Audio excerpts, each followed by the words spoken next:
Okay sir, Rahul వ్యాఖ్యలు రికార్డుల నుంచి తొలగించడం దుమారం లేపుతున్న రాజ్యసభ. రాహుల్ చాలా చాలా అగ్గి పిడుగులాగా మాట్లాడాడని చెప్పాలి ఒక విధంగా. అంటే కుంభస్థలం కొట్టాలని, హిందుత్వ రాజకీయం అనేది బీజేపీకి కీలకం కాబట్టి మొదటి ప్రసంగంలోనే హిందువులు అంటే మీరేనా, హిందూ మతం మీదేనా అని ఆయన దాడి చేశారు. సో ఆయన ఇక్కడ హిందూ మతాన్ని ఏం అనట్లేదు. చాలామంది అంటుంటారు కదా, మీరు విమర్శలు చేయడం వల్ల వాళ్ళ హిందుత్వ రాజకీయాలు పెరిగాయి అని ఇట్లాంటివి. ఆయన అలా కాదు. హిందూ మతం అనేది అహింసను కోరుకుంటుంది, హిందూ మతం అనేది సత్యనిరతిని కోరుకుంటుంది. మరి మీరు హిందూ మతం అంటారు, మీరు భయాన్ని పెంచుతున్నారు. హిందూ మతం ధైర్యాన్ని నేర్పిస్తుంది. హిందూ మతం కానీ, బౌద్ధం కానీ, జైనం కానీ, సిక్కు వాళ్ళు కానీ వీళ్ళందరూ ధైర్యంగా ఉండమన్నారు. శివుడు త్రిశూలం పట్టుకోలేదు, పెట్టుకున్నాడు. అహింస అంటే ఏంటి? శివుడు కుడి చేతిలో త్రిశూలం పట్టుకొని వీరోచితంగా తిప్పలేదు, వెనక పెట్టుకొని దాన్ని అది ఒక అహింస నిదర్శనంగా ధైర్యానికి పెట్టాడు. అంటే అందులో ఉన్న అహింసను, ధైర్యాన్ని, సహనాన్ని మీరు ఒకటైతే గుర్తించవచ్చు. ఆర్ఎస్ఎస్ హిందుత్వ అంటే సావర్కర్ వీళ్ళు చెప్పిన దాంట్లో ఒక ముఖ్యమైన అంశం ఉంది. ప్రపంచంలో కొన్ని మతాల్లాగా హిందూ మతం వారియర్ రిలీజియన్ కాదు. వారియర్ రిలీజియన్స్ అని కొన్ని ఉంటాయి. ఉదాహరణకు పశ్చిమ దేశాల్లో క్రిస్టియానిటీ తర్వాత ఇస్లాం దేశాల మధ్య క్రూసేడ్స్ మత యుద్ధాలు జరిగాయి. లేకపోతే సిక్స్ అనేవాళ్ళు ఎదుర్కోవటం కోసం కృపాణాలు ధరించి అసలు వాళ్ళ దీంట్లోనే భాగంగా మారింది. అంటే ప్రధానంగా యుద్ధ మతాలు యుద్ధ శౌర్య మతాలు. హిందూ మతం అటువంటిది కాదు. అదే ఒక కాలక్రమంలో అనేక మతాలు, విశ్వాసాలు, సంస్కృతుల కలయికగా ఉంది. దీంట్లో అసలు ఏమీ దేవుడు ఎట్లా ఉంటాడని చెప్పలేని వాళ్ళ దగ్గర, ఆధ్యాత్మిక వాళ్ళ దగ్గర నుంచి బలిచ్చే వాళ్ళ దాకా ఉన్నారు. అవన్నీ మనం తర్వాత చక్కదిద్దుకుంటూ వచ్చాము. ఇంత వైవిధ్యంతో కూడినటువంటి హిందూ మతాన్ని మీరు ఒక ముద్ర వేసేసి పైగా వాళ్ళు మేము అన్న పద్ధతిలో మీరు భయం పెంచుతున్నారు.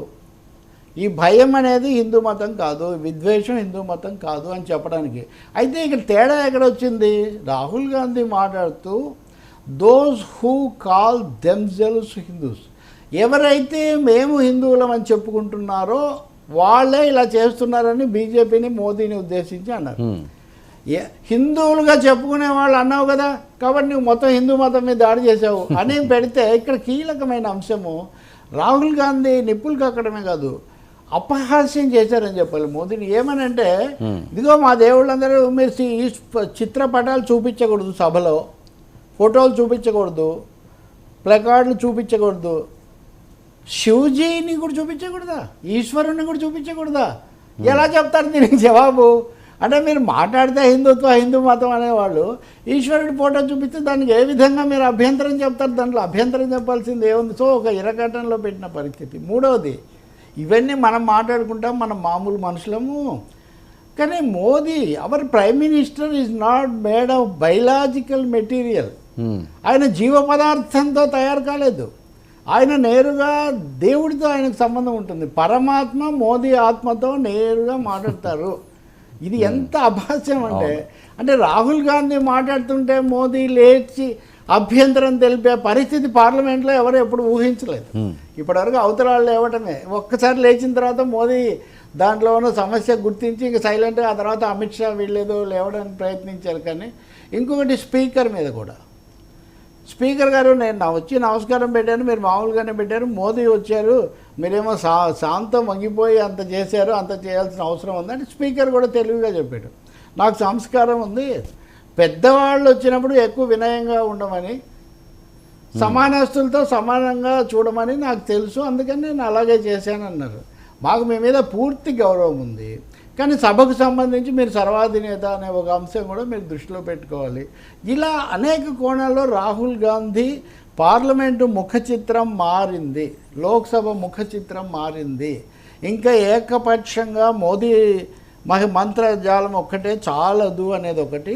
రెండవది, హిందుత్వ వాళ్ళదే కాదు, హిందూ మతం వేరు, హిందుత్వ వేరు, బీజేపీ ఆర్ఎస్ఎస్ వేరు, మీరేనా ఎంతసేపటికి అన్నది. ఇదే సమయంలో వాస్తవానికి అలహాబాద్ హైకోర్టులో ఒక కేసును కూడా డిస్మిస్ చేసింది అలహాబాద్ కోర్టు. ఏమనంటే రాహుల్ గాంధీ అసలు భారతీయ పౌరుడే కాదు, ఆయన ఇక్కడ పోటీ చేయడానికి అర్హత లేదని ఒక ఆయన పిల్లు వేశాడు, కర్ణాటక బీజేపీ వర్కర్స్ అనే పేరుతో. ఆ పిల్లును 90 నిమిషాలు చర్చించింది అలహాబాద్ హైకోర్టు. ఏముందబ్బా అంటే వాళ్ళ పిల్ల 90 నిమిషాలు చర్చించి మీరు ఆపుతారా లేదా, మేము లేచిపోతున్నాము, ఇంత దండగమారి చర్చ ఏంటి అంటే రాహుల్ గాంధీని అంటే ఇక్కడ మతం గురించే కాదు, అతను అసలు భారతీయుడే కాదు, అతను వాళ్ళు బ్రిటిష్ పౌరులు ఈ పద్ధతిలో అంటే ఆ స్థాయిలో దాడి జరిగిన చోట అతను నిలదొక్కుని ప్రతిపక్ష నాయకుడిగా వచ్చి ఒక నైతికంగా ఒక విజయం సాధించినట్టుగా కనిపించింది. ఇంకోటి రేపు పొద్దు నుంచి దేశంలో ఈ మతమా ఆ మతమా మతపరమైన చర్చ కాదు, అవును, ప్రజాస్వామిక చర్చ. మేము ఒక మాట అన్నాడు ఆయన, జై శ్రీరామ్ అనేదాన్ని తప్పు పట్టలేదు కానీ అనేవాళ్ళు కదా అంతకుముందు. మా వాళ్ళే కదా మీరు ఈరోజు జై సంవిధాన్ అంటున్నారని ఒక మాట అన్నాడు. అంటే రాజ్యాంగాన్ని ముఖ్యం అనే ఒక చర్చ తీసుకొచ్చామని. ఈ రెండు విషయాల్లో we may have to appreciate him. తర్వాత ఇంకా ఏమేమి మార్పులు వస్తాయి, అందులో లోపాలు, దీన్ని సభ ఇవన్నీ తొలగిస్తున్నట్టు కూడా ప్రకటించారు ఇప్పుడు. ఇవన్నీ మీరు ప్రధానిని గౌరవించాలని స్పీకింగ్ నేను చాలా గౌరవిస్తాను సార్, అందులో సందేహమే ఉంది అని. కాబట్టి చాలా ఇంట్రెస్టింగ్గా లోక్సభ డిబేట్. ప్రకాష్ రాజు ఒక ట్వీట్ చేశాడు. సో సమఉజ్జీలుగా సభ ఉంటే ఎలా ఉంటుందో లోక్సభ ఈరోజు చూడగలిగింది.